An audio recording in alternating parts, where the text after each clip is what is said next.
with the oboe when I was 5 years old. Knew I wanted to play the oboe in some capacity. And then during high school, I loved the oboe, obviously. I was in youth orchestra, I was in a really great woodwind quintet program, just doing every opportunity available to me. But I also was a good student and I loved learning other things besides music. So when it came time to choose a college, I decided not to really apply for music conservatories. Decided I wanted a really good, broad liberal arts background first, with the whole experience that goes with going to a small liberal arts college. So my undergraduate degree was from Carleton College in Northfield, Minnesota. I really, really loved it there. It was a good fit for me. And I majored in music. There was no performance degree, so I just had to do my work on my own, knowing I wanted to be a professional oboe player. Just did the hard work and, put in the practice time.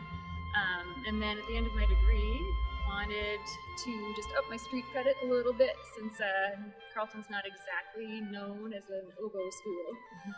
So I applied and was accepted to do my master's at the Easton School of Music with Mr. Kilmer, a legendary oboe pedagogue, and really had a wonderful experience there.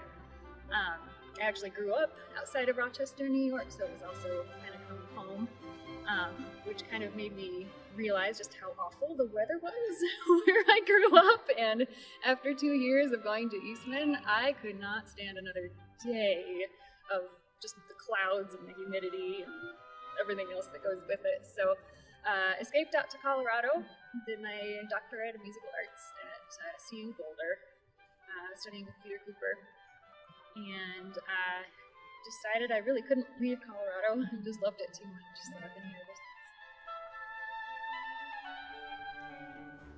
I would say my teaching, I try to make it very goal-driven. So the first thing I do with my students at the beginning of the year, in the beginning of each quarter, is we sit down and we identify some goals. What needs to improve about your playing? What are the priorities that we really need to address to make you a better oboe player?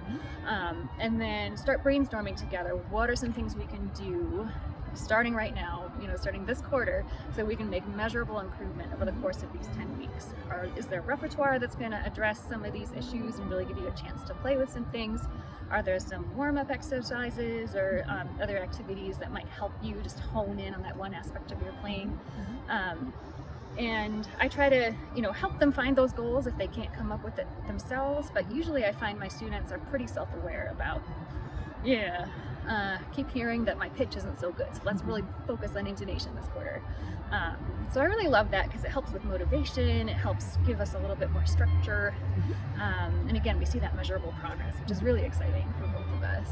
And the other aspect of my teaching that I really like to make sure we address is making sure that everybody's finding themselves able to perform at the level that they expect of themselves. So I don't have any formal training in performance psychology, I don't have a psychology degree or anything, but I do have many years of experience dealing with performance anxiety and also just with performances that didn't go as well as I expected, which we all know is just an awful, awful feeling.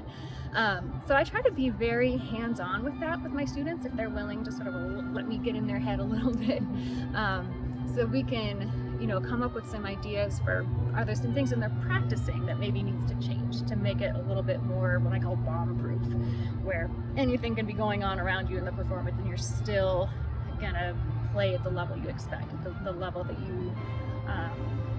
you prepared to do, So we focus on the preparation a lot, and then also focus a lot on self-compassion, which is, not to be confused with telling my students to, go too easy on themselves. I think that's one of the hardest things of being a musician, especially if you're really passionate about it and it really is a huge part of your identity, which it is for so many of us, is it can be easy to beat yourself up a little bit too much. So we need to strike that balance of being hard enough on ourselves that we can notice our mistakes and correct them, but not so hard on ourselves that we end up in that sort of puddle of self-loathing that we can end up in. So self-compassion, I think, is a really great tool, helping my students to find some ways to be perfectionists in a way, but still really enjoy the process.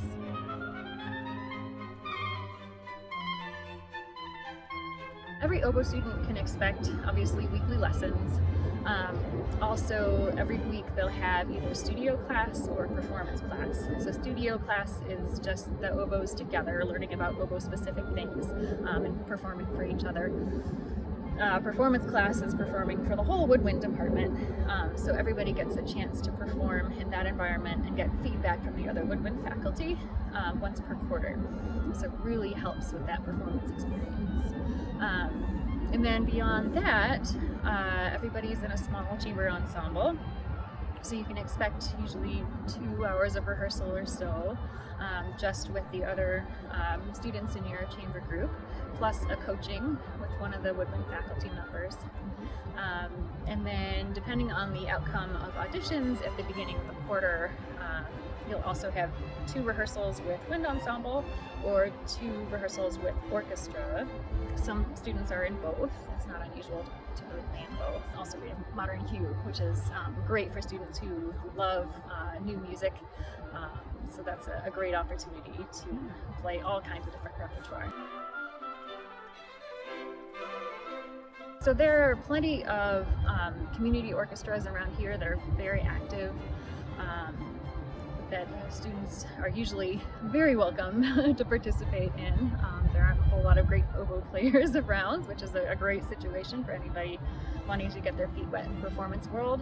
And then for our really top level students as well, I know I play in a lot of the ensembles, professional ensembles around, so Boulder Philharmonic, Colorado Springs Philharmonic, Opera Colorado, and if I feel comfortable enough, I'll recommend my own students to be substitutes for those. So some of them get to occasionally play next to me or in my section for one of my orchestras and earn a little money as well. So.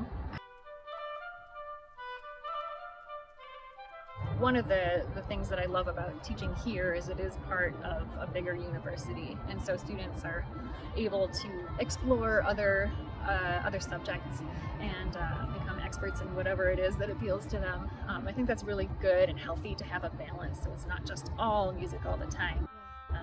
Some people really thrive in that environment, but again, with my liberal arts background, I think it's really great to learn all kinds of other things too. It's a very collaborative place. You know, it's fairly small. You're never going to feel sort of like a number that's lost in the crowd. We support each other. We work with each other. That goes for the faculty as well. So we really take a team approach to all of our students. We help each other sometimes reinforce things that our students need to hear just from a different point of view. And kind of look out for each other's students, which I really like. I feel like we sort of take care of each other in a really unique way. And then students obviously get a lot of collaboration too, through the chamber music, through being in a small studio. It's a very supportive environment.